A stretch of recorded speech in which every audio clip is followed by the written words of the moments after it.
हिमाचल प्रदेश में बजट सत्र से पहले होने वाली विधायक प्राथमिकताओं की बैठक का विपक्ष ने बहिष्कार कर दिया है। नेता प्रतिपक्ष जयराम ठाकुर ने शिमला में बताया कि विधायक अपने क्षेत्र की प्राथमिकताओं को आगामी वित्त वर्ष के लिए सरकार के सामने रखते हैं ताकि बजट में उनका समावेश हो सके। हिमाचल में पिछले 2 वर्षों से कांग्रेस की सरकार है, लेकिन इन 2 वर्षों में विपक्ष के विधायकों द्वारा दी गई प्राथमिकताओं के लिए अब तक कोई डीपीआर नहीं बनाई गई। कांग्रेस के विधायकों के लिए डीपीआर मंजूर हो रही है, जो मुख्यमंत्री की करीबी है। इस स्थिति को देखते हुए विपक्ष ने बैठक का बहिष्कार किया है और इन मुद्दों को आगामी बजट सत्र में विधानसभा में उठाने का निर्णय लिया है। जयराम ठाकुर ने कहा कि विपक्ष में रहते मुख्यमंत्री विधायकों के हक में बड़ी बातें करते थे, लेकिन सत्ता में आते ही सुक्खू सरकार ने विधायकों को सबसे ज्यादा नुकसान पहुंचाया है। सरकार विपक्षी विधायकों को सरकारी कार्यक्रमों में बुलाती तक नहीं है और लोकतांत्रिक मूल्यों का उल्लंघन कर रही है। पूर्व सरकारों में चाहे विधायक विपक्ष का हो या विपक्ष का, सभी को सरकारी कार्यक्रमों में बोलने का मौका मिलता था, लेकिन वर्तमान सरकार ने ये भेदभाव को बढ़ाया है। भारतीय जनता पार्टी का विधायक है, वहां काम रोकना, काम बंद करिए। उल्टा ये होता कि मुख्यमंत्री जाता है या मंत्री कहीं किसी विधानसभा क्षेत्र में, अपोजिशन के विधानसभा क्षेत्र में जाता है, जब देखते हैं कि ये काम चला हुआ था, काम रुका है, तो आदेश करते हैं कि काम क्यों रुका है, इस काम को शुरू करना चाहिए। और यहां उल्टा है,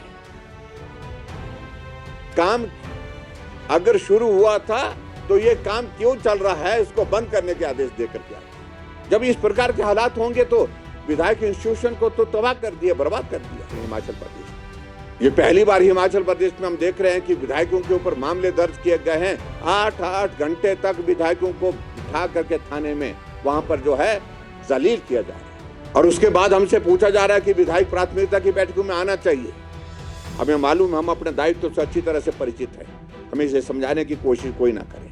कहा कि जनहित के मुद्दों को उठा सकते थे, वहां पर उठाने के लिए हम लगातार जाते रहे, वहां पर उस परंपरा का पालन करते रहे, विधायक प्राथमिकता की बैठक में जाकर के, लेकिन उसके बावजूद हुआ जब कुछ नहीं। उल्टा जो बोला गया उसके विपरीत काम, एक स्वभाव बन गया मुख्यमंत्री जी का और इस वर्तमान सरकार का कि जो बोला जाता है उसके विपरीत काम करें। और ऐसी सूरत में हमारी पार्टी के सभी वरिष्ठ नेताओं के साथ में चर्चा करने के पश्चात और पूरे विधायक दल के अपने साथियों के साथ भारतीय जनता पार्टी ने तय किया कि अभी 3 और 4 तारीख को जो विधायक प्राथमिकता की जो बैठकें हैं, जो शिमला में आज से शुरू हुई हैं, हम अब की बार इन विधायक प्राथमिकता की बैठकों में हिस्सा नहीं लेंगे, इसका बहिष्कार करेंगे। जयराम ठाकुर ने कहा कि कांग्रेस सरकार खुद कोई ठोस कदम नहीं उठा रही, बल्कि दूसरों पर दोष मढ़ने का काम कर रही है। केंद्र सरकार हिमाचल को पूरा सहयोग दे रही है और प्रदेश को विशेष सहायता के तौर पर 1000 करोड़ रुपए मिल चुके हैं।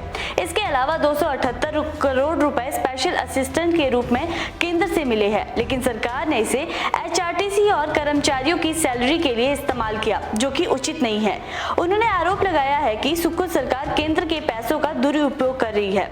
मनरेगा और रेलवे जैसी योजनाओं में केंद्र का हिस्सा हिमाचल सरकार नहीं दे रही। प्रदेश में सरकार कांग्रेस पार्टी की 2 सालों से यही रोना रो रहे हैं। मुख्यमंत्री विशेष तौर से इसी बात को जिक्र करते हैं, जब व्यक्ति अपने आप कोई काम नहीं कर पाता है तो बहुत आसान तरीका होता है कि उसका ठीकरा जो है दूसरे के सिर फोड़ा जाता है। हम देख रहे हैं कि पिछले 2 साल से कांग्रेस की सरकार हिमाचल प्रदेश में है, लेकिन अभी तक रोना यही है कि जयराम ठाकुर ने लोन दे रखा, जैसा कि उन्होंने कोई लोन लिया ही नहीं। केंद्र मदद नहीं कर रहा है, केंद्र पर मोदी जी पैसा नहीं दे रहे।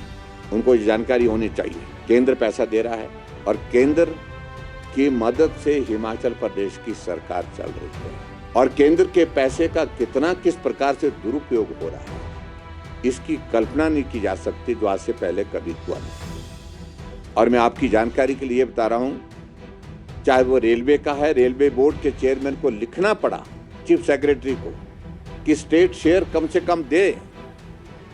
आप जो स्टेट शेयर बनता है उसको जमा करिए। हम अपना पैसा, जो केंद्र का पैसा जितना लगाना था हम लगा चुके, उससे ज्यादा लगा चुके। ऐसा ही मनरेगा की स्थिति है, ऐसा ही हमारी जितनी सेंटर स्पॉन्सर स्कीम्स की स्थिति है। सेंटर से जो प्रदेश सरकार के लिए जो स्पेशल असिस्टेंस मिलती है, स्टेट के लिए मिलती है, सेंट्रल असिस्टेंस मिलती है, 1000 करोड़ रुपए से ज्यादा दे चुके हैं। और जो पैसा स्पेसिफिक होकर के इंफ्रास्ट्रक्चर को डेवलप करने के लिए जो यहाँ से भेजा जाता है कि ये स्कीम बनानी है, ये काम करना है, उसके अगेंस्ट पैसा दिया जाता है। लेकिन दुर्भाग्य ये है कि वो पैसा हिमाचल प्रदेश में कर्मचारियों की सैलरी और पेंशन देने में खर्च किया जा रहा है, जो कि नहीं किया जा सकता। बाकी हिमाचल की खबरों के लिए जुड़े रहिए इनॉक्स न्यूज हिमाचल के साथ। चैनल को सब्सक्राइब करना ना भूलें। मैं हूं आपके साथ अनुभूति। नमस्कार।